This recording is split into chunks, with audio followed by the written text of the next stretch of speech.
Tonight at 10, the Home Secretary announces an independent inquiry into the murder of Sarah Everard. Priti Patel said it would look at how Sarah's killer was allowed to serve as a Metropolitan Police officer despite concerns about his behaviour. The public have a right to know what systematic failures enabled his continued employment as a police officer. We need answers as to why this was allowed to happen. Also on the programme tonight, as the army steps in to help with fuel deliveries, the Prime Minister insists there's no supply crisis and he's not worried. What you can't do and must not do, Laura, is simply go back to the old, tired, failed model of the UK economy that has led to relative underproductivity by comparison with all our major competitors for decades and has held wages down. A former Facebook employee turned whistleblower tells US lawmakers that the social media giant is harming children, stoking division and weakening democracy. At least 200,000 children in France were assaulted by priests and monks in the Catholic Church over the past 70 years, according to an inquiry that sent shockwaves through France. And a Russian actress and director arrive on board the International Space Station in a bid to beat the United States by filming the first movie in orbit. And coming up in the sport on the BBC News channel, a tough night at the office for Arsenal as they came up against the holders Barcelona in the Women's Champions League.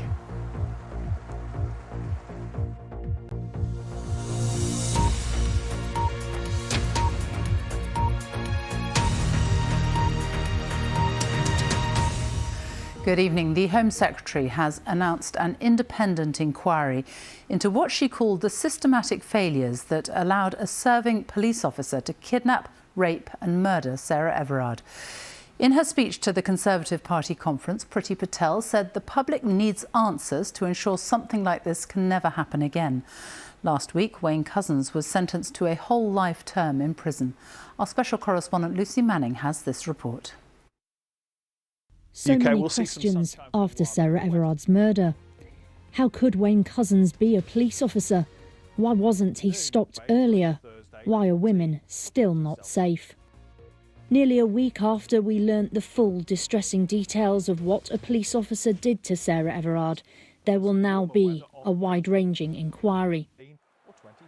The public have a right to know what systematic failures enabled his continued employment as a police officer. We need answers as to why this was allowed to happen.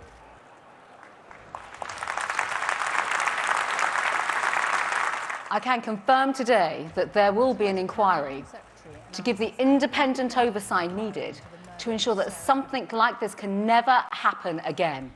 The first part will look at Couzens, his previous behaviour and any opportunities missed to stop him.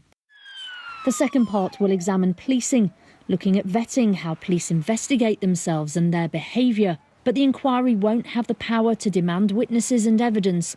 But ministers promise that will change if needed. It's not statutory, it's not judge-led, both of which we think it needs to be. And it can't just be about Wayne Couzens, it's got to be about the entire aspect of the case and also about women's treatment by the Met. Thank you. Hello, good morning. Only yesterday, the Met Police Commissioner announced a review into her own force by an independent person working alongside her. There's also the police regulator investigation into whether the Met and Kent Police properly looked into 3 indecent exposure allegations against Couzens. The Home Office can't say if any of the inquiry will be held in public, but the conclusions will be published. And just last month, the police inspectorate said there was an epidemic of violence against women and it needed to be treated as seriously as terrorism is. So it's not as if the government and the forces haven't been aware of many of these issues. Because he believes current laws are sufficient. This new inquiry must not just highlight the problems, but make the changes so that all women can be safe. Lucy Manning, BBC News. Boris Johnson has said he's not worried about rising prices and the disruption to food and some fuel supplies, saying the country can't go back to what he called the failed model of the UK economy. The The Prime Minister said the government can't magic up solutions and argued supply chains would sort themselves out. He was speaking to our political editor, Laura Kuenssberg, at the Conservative Party conference in Manchester. Her report contains some flash photography. This is fantastic. He doesn't hide how much he's enjoying himself. Ahead in the polls, with the plump cushion of a huge majority back at Parliament. But carefree? The country is not, with rising prices, some empty shelves. Prime Minister, why wasn't the government prepared for what you describe as very real stresses and strains on the country right now?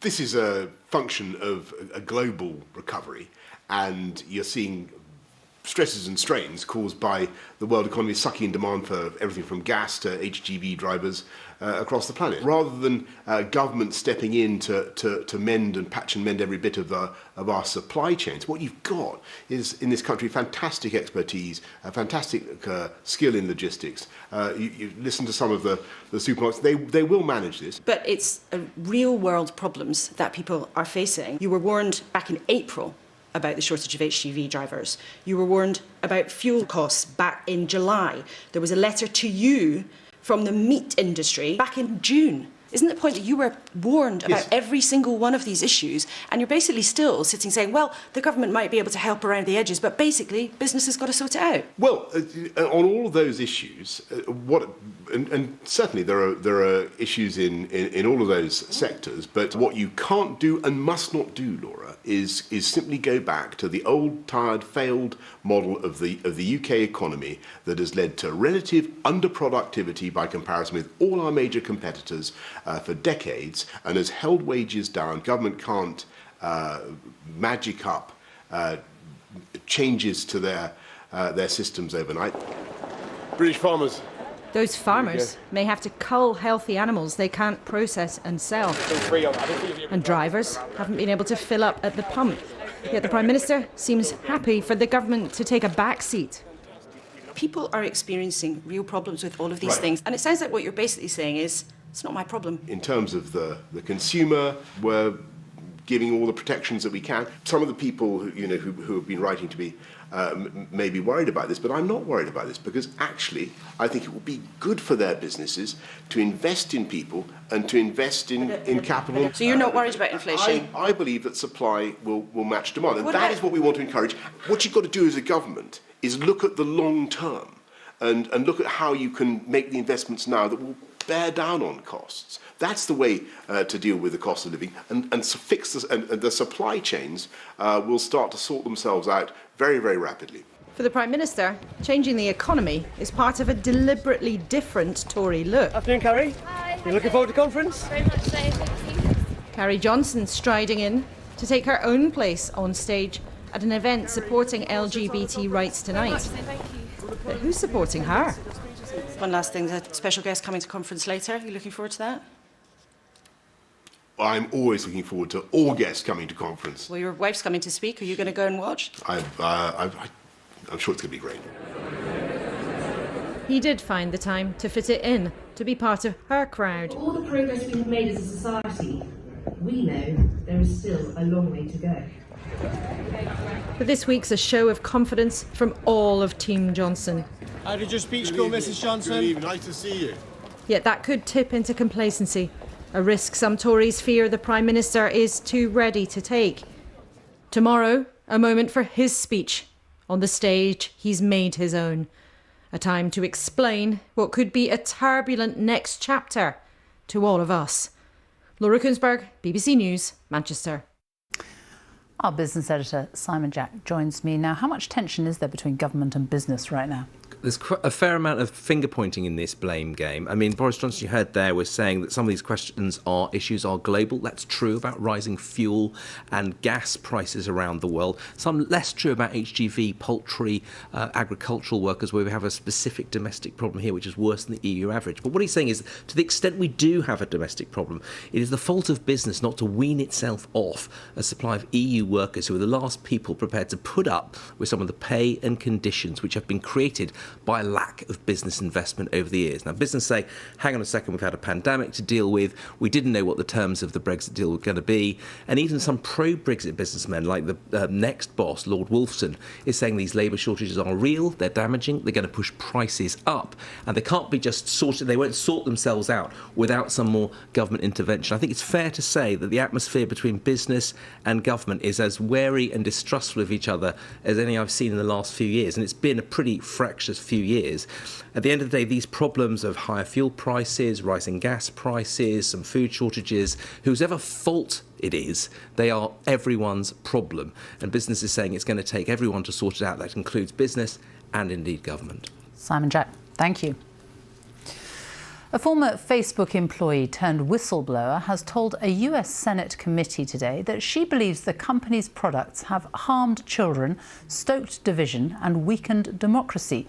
Frances Haugen told lawmakers the social media giant knew its apps were harming the mental health of some young users, but Facebook has insisted it prioritises safety over profit. Our Silicon Valley correspondent James Clayton has this report. Eleanor and Freya are both 14, and like many teenagers, they're both on Instagram.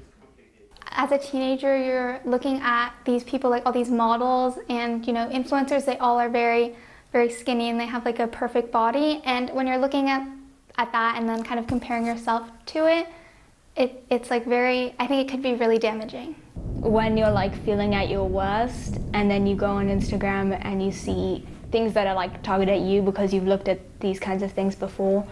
You see them like models, influencers, celebrities, things like that, and you're just like, oh, well, I'll never be like that. Eleanor and Freya's concerns are in fact shared by one rather important company, Facebook, which owns Instagram. In fact, leaked internal research found that teens who struggle with mental health say that Instagram makes it worse.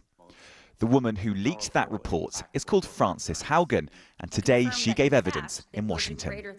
The documents I have provided to Congress prove that Facebook has repeatedly misled the public about what its own research reveals about the safety of children. She also said that Facebook's motives were driven by money rather than the mental health of its users. I saw Facebook repeatedly encounter conflicts between its own profits and our safety. Facebook consistently resolved these conflicts in favor of its own profits. Here in Silicon Valley, Facebook has pushed back, saying that some of the research presented is misleading. And despite the fact that Instagram concluded that it could be damaging for children's mental health, it also says that it can have a positive impact. Reacting to Haugen's evidence this evening was Facebook's president of content policy, Monica Bickert. And again, anytime a single teen is having a bad experience, that's too much. One thing that shows that we are prioritizing safety above profit is the very fact that we're asking these hard questions. Facebook has said it's postponed a controversial project to create Instagram for kids. But we now know that some very important politicians in Washington believe the company has put profit over the mental health of teenage girls. James Clayton, BBC News, San Francisco. Mandatory COVID passes for nightclubs and large events will be introduced in Wales after a knife-edge vote this evening in the Senedd. From the 11th of October, people will need to show evidence of being fully vaccinated or having a recent negative COVID test. Well, Hal Griffith is at the Senedd now, and this vote was incredibly tight, wasn't it? Yeah, just 28 to 27, a sign of just how contentious this plan is. And even after the voting was done, Senedd members couldn't leave the Parliament buildings behind me because of all the protesters outside. Now, inside, the Welsh Labour government opponents all voted against, some claiming this would introduce a checkpoint society. Ethical questions then, but also ones about enforcement. Not least what would happen at a big sporting event like a rugby international with checks for 70,000 spectators. For its part, the Welsh Labour government insists passes have been used successfully over the summer at festivals, and they insist it's a COVID pass, not a vaccine passport, so you can get one even if you only have a negative lateral flow result. But with less than a week before this is introduced at venues up and down Wales, there are still some practical problems to overcome, not least that if you download a pass to your phone at the moment in Wales, the words that come up on the screen are valid in England. Oh, thank you.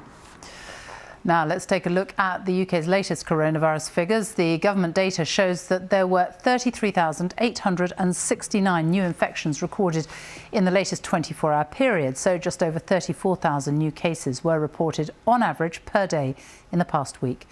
6,747 people were in hospital with COVID across the UK yesterday. There were 166 deaths, that's of people who died within 28 days of a positive COVID-19 test. It means on average 111 deaths were announced every day in the past week. The latest figures on people who have been vaccinated haven't yet been made available. Well, the number of pupils absent from state schools in England for COVID-related reasons rose by 2/3 at the end of last month.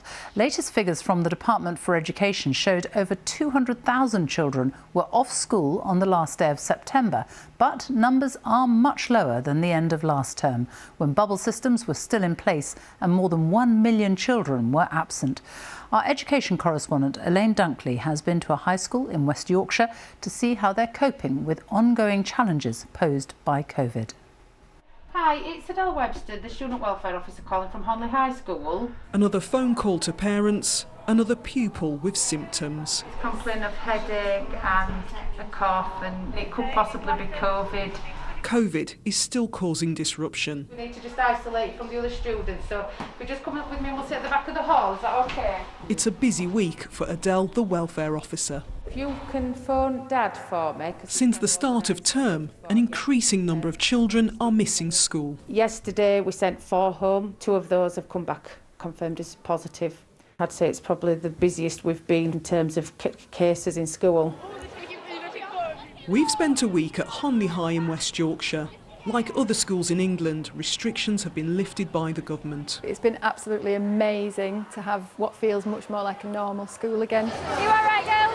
All of the children go into their lessons in their subject specialist teachers' rooms, science experiments happening, but at the same time we're dealing with, unfortunately, a rise in the number of cases. He's tested positive for COVID now, so he's not back. As of today, we've hit 200 with students and staff, which I think the highest number we had last year at any one time was 28 cases across the school.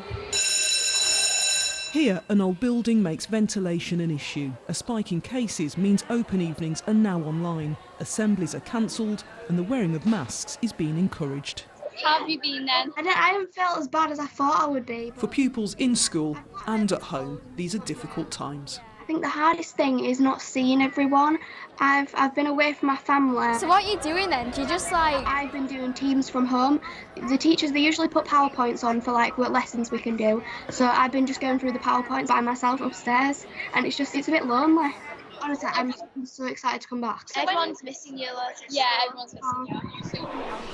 Emily is in Year 11 and will be sitting her GCSE exams next summer.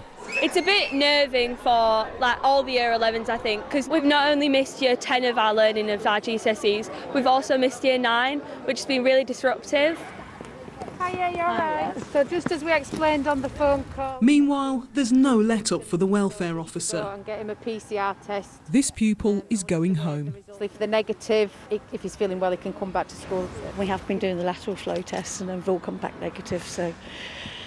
But in the meantime, I'm working from home, so it's all right for him to be at home with me. Yeah, right, okay.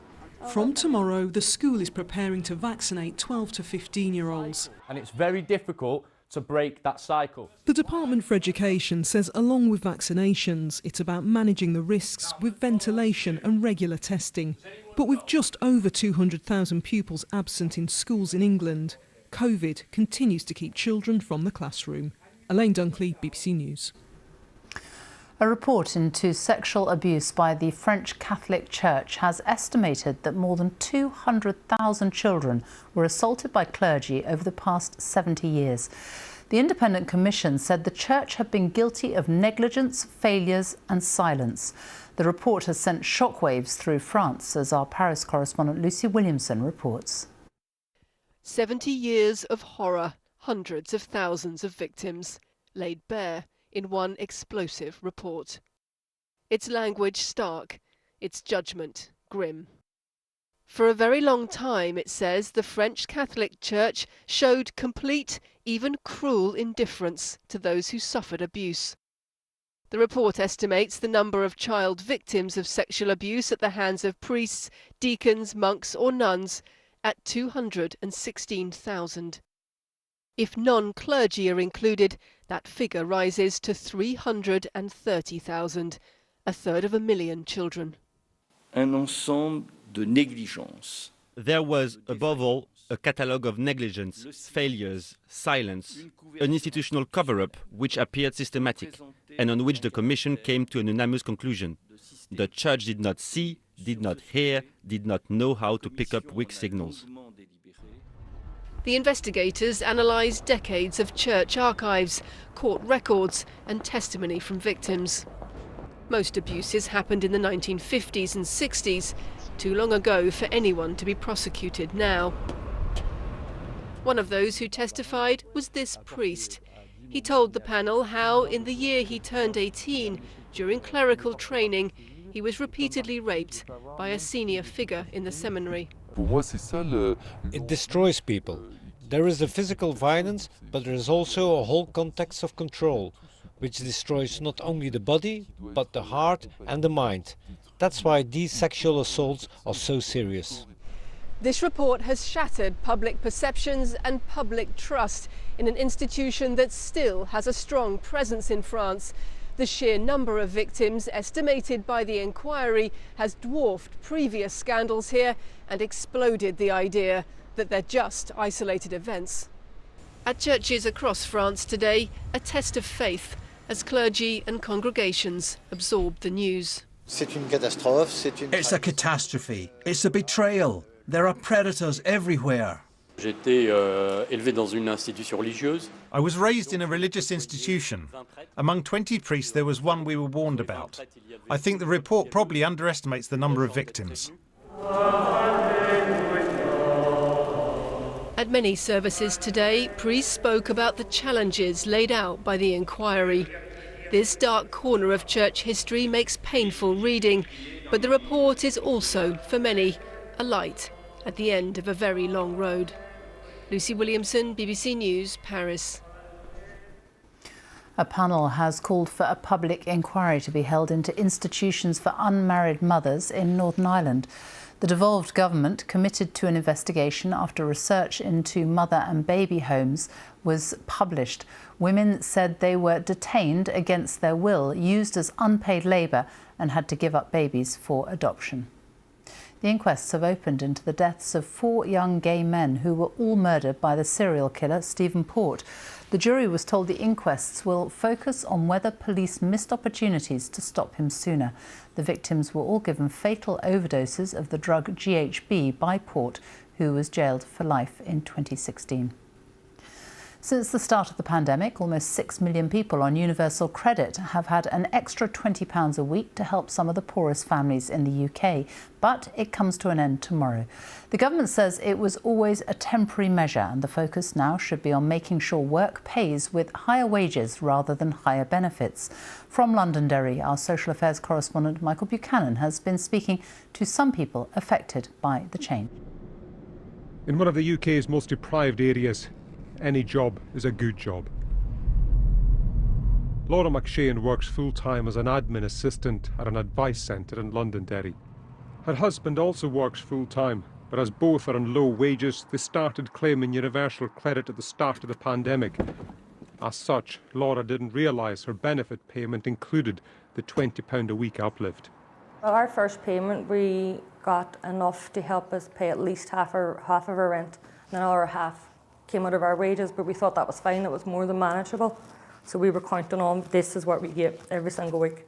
And then we got a message saying, we're taking this money off you as of this date, and we were just lost.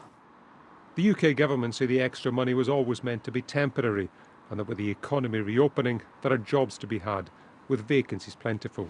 You're going to the youth club at 2:30. For Deirdre McCausland, childcare is a significant barrier to work, however. The former teacher, a single mother, can't find a job that works around her son's school hours. I hate to say it, because I was one of the people in my local Asda when I was teaching in England, and there was a big crate, and you put it in, food bank crate, and I never knew where it went. I'm now one of the people who will be using food banks. At the Women's Centre Derry, an experiment to show how much £20 can buy. They did an online shop and managed to buy all this. Breakfast, lunch and dinner for a few days. £20 means the difference between somebody eating and not eating. £20 meant the difference that a woman had the dignity of being able to feed her family and do it in a nutritional way and not feel less than. That's what that £20 means to me. Maintaining the extra £20 a week would cost £6 billion, a figure ministers say is unsustainable. Instead, they've set aside £500 million to help the most vulnerable and want businesses to increase wages, as some already have. Other employers, however, can't afford pay rises, and if you love your job, choices are limited. So what are your options then in terms of making up that shortfall? Absolutely nothing. I'm already full-time at my job, my husband's already full-time at his job. There's nothing else we can do. We are just going without that money. So what are you going to do? Pray. Laura McShane ending that report. Now, Yulia Peresild is a Russian actress who has starred in dozens of films, but her next one should make history. She has become the first actor to go to space to star in a film. She and her director have just arrived on board the International Space Station at the start of a 12-day mission. They'll film scenes for their movie The Challenge, about a doctor going to space to help an astronaut. And their mission? To beat a similar Hollywood project planned by Tom Cruise and NASA, as Richard Galpin reports.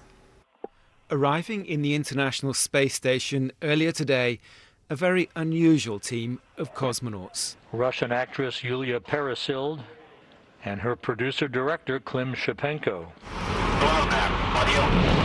Liftoff of Soyuz MS-19. They'd blasted off from the Baikonur Cosmodrome in Kazakhstan earlier today on a unique mission: to become the first to make a feature film in space. The film's called The Challenge, about an emergency inside the International Space Station.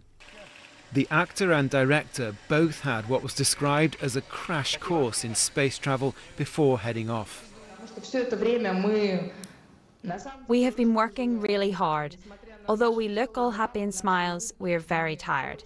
It's been very difficult, both mentally and physically. But the Russians have beaten the Americans, who wanted to make a film in space with Tom Cruise. They're now spending 12 days flying above the Earth, making their film. Richard Galpin, BBC News, Moscow. And that's it from us now on BBC One. It's time for the news where you are. Good night.